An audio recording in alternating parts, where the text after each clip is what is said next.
lose heart. Don't lose heart. Watch. At my tribulations, which is your glory. Through the tribulations, there's even a greater manifestation of the things he's writing. He's able to prove through integrity and character and standing that he's the real deal. And what you see is what you get. It's the privilege place of manifesting when there's trials. Now watch. For this reason. Here's the reason he prays this prayer that people put on the refrigerators. You have to realize why he prayed. For this reason, I bow my knees to the Father. For what reason? For this reason, the fact that the intent that God's wisdom's revealed to the powers of the earth through our lives. For this reason, I bow my knees and pray that you be perfected and formed in love. So what's the manifold wisdom of God revealed through your life? When you and I become like him and become love and take on his nature and manifest his heart through the earth. See where I get the message I preach? It's all through the Bible. It's in Colossians, it's in Ephesians, it's everywhere. But here's what I want you to see down at the bottom. At verse 19. To know the love of Christ which passes knowledge. To know. It's probably epinosis. I don't know. It might not be. To know. I could find out. John 8:34. I got an anointed Bible. I don't have an iPhone. I'd be there by now, but I have an anointed Bible.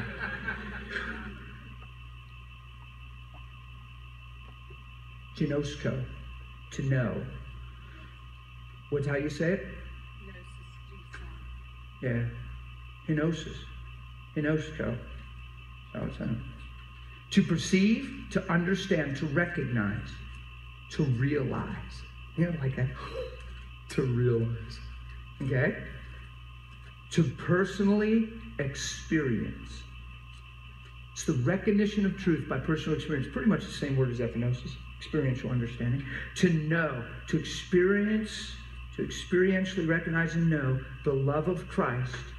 Now watch this. Scripturally, there's no way to have it. If you're just waiting for God to drop that on your lap, to just zap you with that and call that a gift, you're going to be deceived. How's that for a strong statement? You receive his love. You believe his love. And know his love. You get it?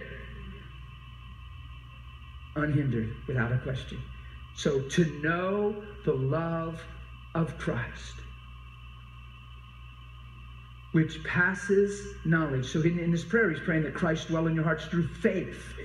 That you be, see, he doesn't skip around faith here. He's not talking about a mystical manifestation from God. That you be rooted and grounded in love through faith. Do you see that in verse 17? And that you be able to comprehend. In other words, that things be removed from your eyes and your mind that would stumble, trap, deceive, limit, regulate. That God would make clean the path of your understanding so you could perceive and comprehend this thing. Get you out of the way so he can go, ta-da, right? So you could comprehend with all the saints the magnitude of God's love. To know the love of Christ which passes knowledge, that you may be filled with all the fullness of God. I don't even know what that means. Yeah, I know.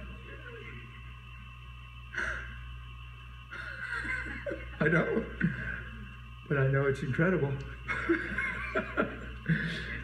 I know what fullness means. Fullness means a house with no empty rooms. That's what the word fullness means. You know what else it means? A town with no empty houses. Ooh. I know that when there's fullness in me, that every motivation comes out of that fullness. Every action and desire comes out of that fullness. When there's not fullness in me, every desire, every action comes out of the deficit, the drive, the emptiness, the need. And that's why we do a lot of what we do, because we haven't been established in love. How's that for straight up? Because to know his love is to be filled with fullness. So to not know his love is to have deficit. And that's what drives us. Need, emptiness, insecurity, a lack of esteem and identity, trying to find ourselves through life and through one another.